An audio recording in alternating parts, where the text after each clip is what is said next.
This energetic one-year-old certainly lives up to her nickname. This feisty Florence. She's definitely feisty, and she tells you what she's thinking.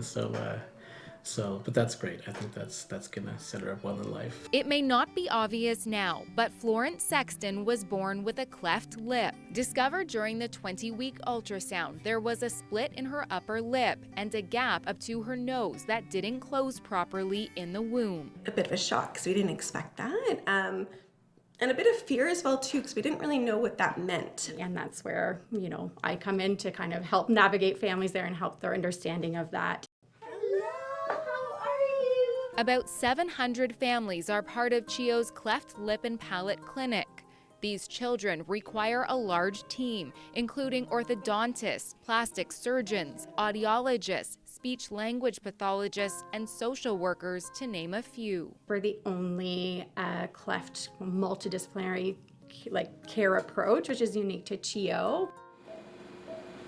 To repair a cleft lip and palate, patients require surgery.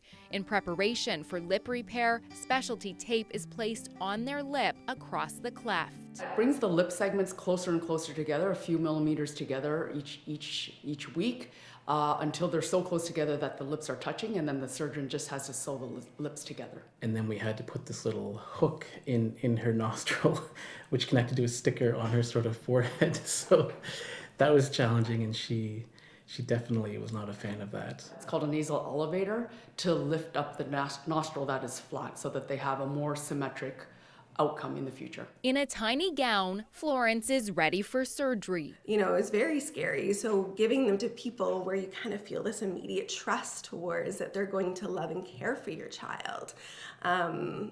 Made the process so much easier. In Ontario, about 1 in 700 babies are born with a cleft lip, palate, or craniofacial difference. They all need specialized care. Donor dollars, funding lactation consultants, specialized bottles, and some orthodontic appliances. I think, CHEO provides the best, but we also need to help support them in providing the best. Years ago, Jen and Mike were also CHEO kids who faced their own serious health issues.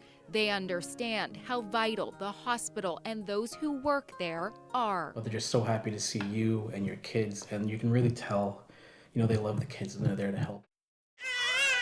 As Florence grows, she'll be monitored closely. Flo will be seen at around the age of 6 or 7 to see if all of her teeth are developing well, and to see if she needs to have some expansion done in her palate, and to see if she'll need to have braces.